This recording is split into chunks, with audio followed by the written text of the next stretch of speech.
we're going to look at how you can use law of sines and law of cosines to solve triangles that are not right triangles.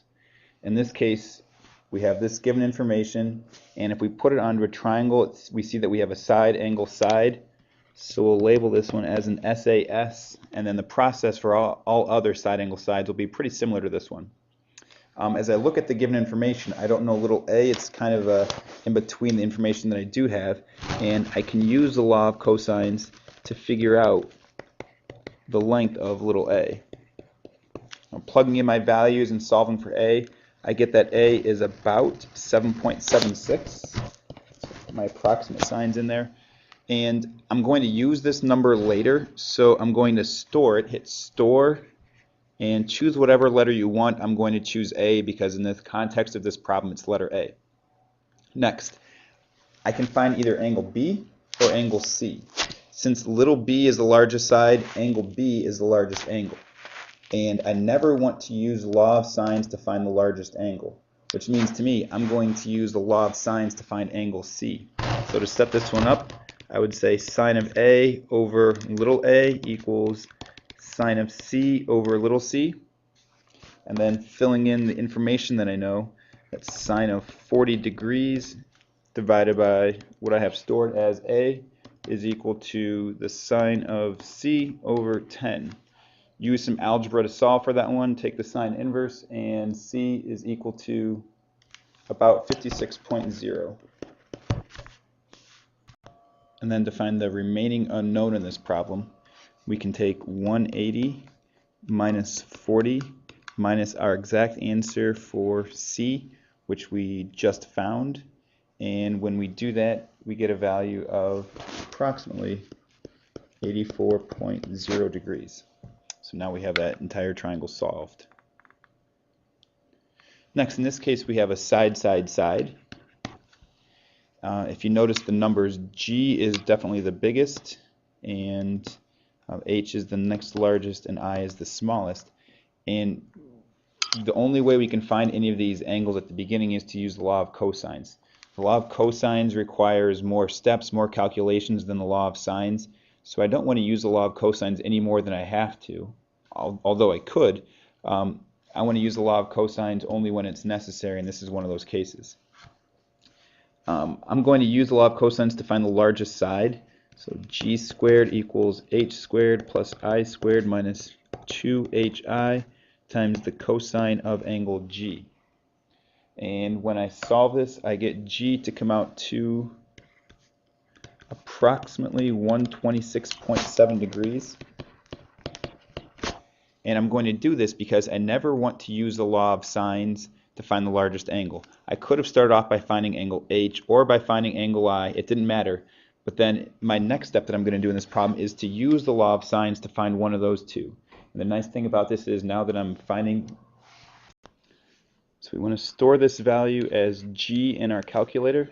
The next thing we can do then is use the law of sines to find angle H or angle I. I'll say that the sine of H over 12 is equal to the sine of G divided by 14.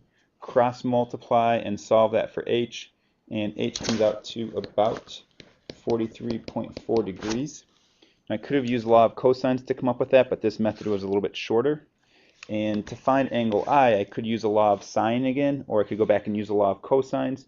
The shortest way is to take 180 minus these two exact values, which I've already found, which are stored into my calculator. So 180 minus G minus H is about 9.9 degrees. I don't want to use these numbers I've written down because they are rounded.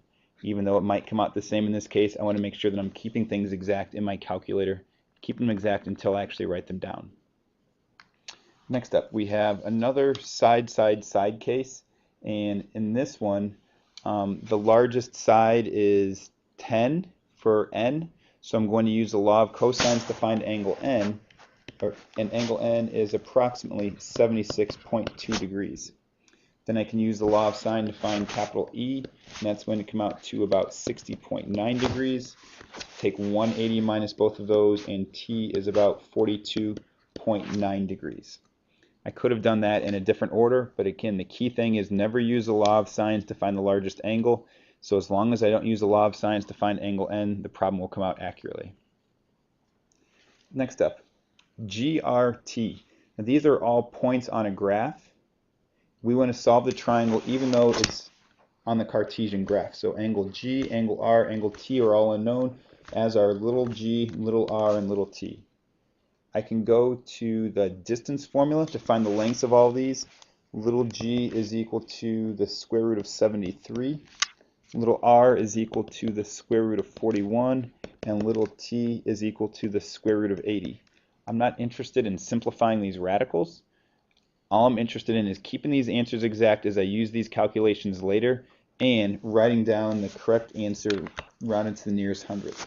So little g is about 8.54. Little r is approximately 6.40, and little t is approximately 8.94. And if you think back to the problems we've done before, we have a side, side, side case, so the next step would be to use the law of cosines to find one of these angles. I like to use it to find the largest angle, which in this case is going to be t, because little t is the largest side. However, we could solve for any of these using the law of cosines. So to find angle t, I would say that t squared, which is 80, is equal to g squared plus r squared minus 2 times g times r, all times the cosine of angle t. Now if you do the algebra to solve this for angle t is going to come out to approximately 71.9 degrees. And then since this is the largest angle, we can use the law of sines to find either one of those angles. Angle r then would come out to about 42.9 degrees, and angle g is approximately 65.2 degrees. The key thing when you're solving for these other angles is make sure you're using exact measurements. So as I try to find angle r, I would say that the sine of r over little r equals sine of big T over little t.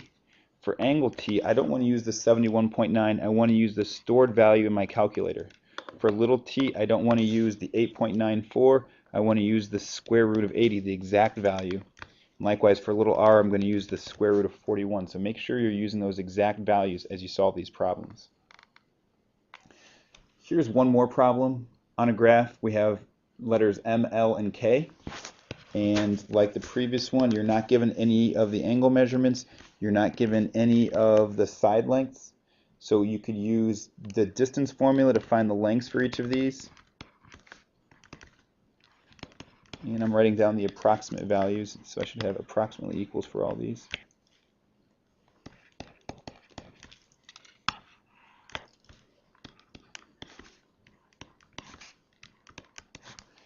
And then you can use the law of cosines to start finding your angles. And once again, I want to find the largest angle first using the law of cosines so I don't make a mistake with it later. Capital K is about 79.1 degrees. Capital L is about 55.1 degrees. And capital M is about 45.8 degrees. So you can work through this problem on your own and verify that you got those same approximate answers rounded to the correct decimal places.